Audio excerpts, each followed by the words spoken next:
Welcome to my channel, my subscribers, thank you. This video sponsored by Moto shopping app. Moto e-shopping application is one of the online shopping app. இன்றைக்கி நாம் பார்க்க போகிறது வஞ்சர மீன். இப்படி செஞ்சால் எல்லாரும் ஒரு பிடி பிடிப்பாங்க.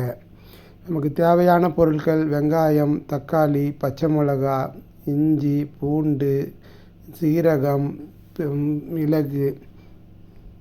வஞ்சர மீனை நம்ம மஞ்சள் தூள் போட்டு வாஷ் பண்ணி ரெடியாக வச்சுக்கிறோம். ஒரு கடாயில் ஆயில் போடுறோம், ஆயிலில் எண்ணெய் போடுறோம், எண்ணெயில் கடுகு போடுறோம், கடுகு கூட சீரகம் கூட சோம்பு, இஞ்சி பூண்டு பேஸ்ட்டு, வெங்காயம்,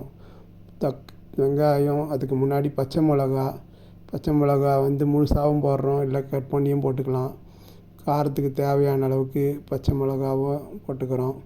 அடுத்தது வெங்காயம் போடுறோம், நல்லா வதக்கணும். வெங்காயம் வதங்கி முடிஞ்சதும் தக்காளி போடுறோம். தக்காளியும் நல்லா வதங்கி முடிஞ்சதும் கொஞ்சம் பொன்னிறமாக வதக்குறோம். ஏன்னா தக்காளியும் வெங்காயமும் நல்ல ஒரு பேஸ்ட் மாதிரி கிடைக்கும்போது தான் நல்ல ஒரு டேஸ்ட்டு கிடைக்கும். சூப்பர் டேஸ்ட்டு மீன் குழம்பு வேணும்னா கொஞ்சம் பொறுமை வேணும். முடிஞ்ச உடனே நம்ம அரைச்சி வச்ச மசாலா சேர்க்குறோம். தக்காளி, மிளகுத்தூள், பூண்டு, சோம்பு, சீரகம் அத்தனையும் அரைச்ச பேஸ்ட்டை ஊற்றுறோம். ஏன்னா குழம்பு நல்லா திக்காக வரணும்னா இந்த அரைப்பு பேஸ்ட்டு கொடுக்கணும்.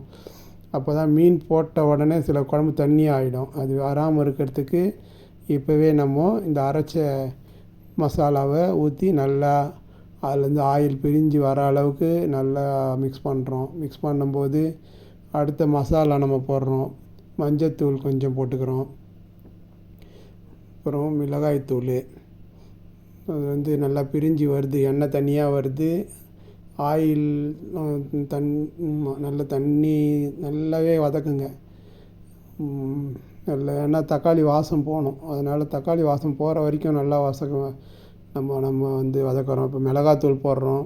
குழம்பு மிளகாத்தூள் போட்டோம், தனி மிளகாய்த்தூள் போடுறோம், காஷ்மீர் மிளகாத்தூள் போடுறோம், மல்லித்தூள் போடுறோம்.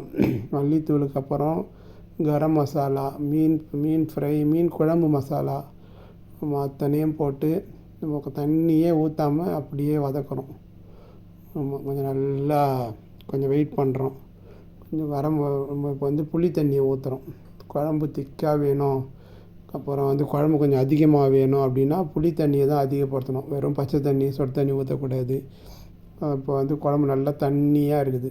ஏன்னா இப்போ தான் தண்ணியாக இருக்கணும். அடுத்த ரவுண்டு மீன் போடுறதுக்கு முன்னாடி நல்லா கொதி வந்துடும். நம்ம கொத்தமல்லி கொஞ்சம் போட்டுக்கிறோம். கடைசியாக கருவேப்பிலை போடலாம். கருவேப்பிலை போடும்போது இன்னும் கொஞ்சம் நல்ல மனம் இருக்கும், டேஸ்ட் வரும். நல்லாவே நம்ம கொஞ்சம் பொறுமையாக எல்லா மசாலாவும் புளியோட வாசம் போகணும். மிளகாத்தூள் வெடிப்பு வரக்கூடாது.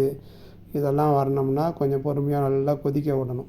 நல்லா கொதித்து வரும்போது ஆயில் தனியாக வருது, குழம்பு தனியாக, ரெண்டும் தனித்தனியாக போகுது. இந்த நேரத்தில் நம்ம மீன் போடுறோம். மீன் ஏற்கனவே நம்ம மீனுக்கு உப்பு, மஞ்சத்தூள் எல்லாம் போட்டு ஊற வச்சுருந்தோம். ஊற வச்ச மீனை ஒன்று ஒன்றா போடுறோம். மொத்தமாகவும் போடக்கூடாது, கரண்டி எடுத்தும் போடக்கூடாது, அப்படியே கையில் எடுத்து போடுறோம். அதே மாதிரி இதுக்கப்புறம் அதிகமாக கரண்டி போட்டு யூஸ் பண்ணக்கூடாது, லேசாக யூஸ். ஏன்னா மீன் தூளாக உடஞ்சும் போயிடும். இந்த வஞ்சர மீனுங்க அது ஓரளவுக்கு நம்ம கையே கலக்காமல் கொள்ளாமல் அப்படியே நல்லா வேக விடுவோம். நல்லா பொறுமையாக வேகுது. நல்லா மழை தண்ணி மாதிரி நல்லா பொங்கி வருது. இன்னும் அப்படியே கலக்கவும் கூடாது, ஆனால் பொங்கி வரணும். அவசரப்பட்டு யாரும் கரண்டி போட்டு கலக்க வேணாம். பொறுமையாகவே இருப்போம். கொஞ்சம் நல்லா வேக விடுவோம். நல்லா அனல் ஃபுல் ஃப்ளேம் வைப்போம். இப்போ நல்லா கொதிக்க ஆரம்பிக்குது. கொதித்த உடனே மீனோட அந்த ஒரு வாசம் வீடே மணக்குது. மணக்க புளியும் தக்காளியும் இருக்கும். கொதிக்க வைக்கும்போது சுண்ட வைக்கணும். மிளகு தூள் இந்த நேரம் நம்ம மிளகு கொஞ்சம் சேர்த்துக்கிறோம். அப்புறம் மீனை சேர்த்ததுக்கப்புறம் மீன் போட்ட பிறகு ஒரு 10 நிமிஷம் கடாயில் நல்லா கொதிக்க விடுறோம். வஞ்சர மீன்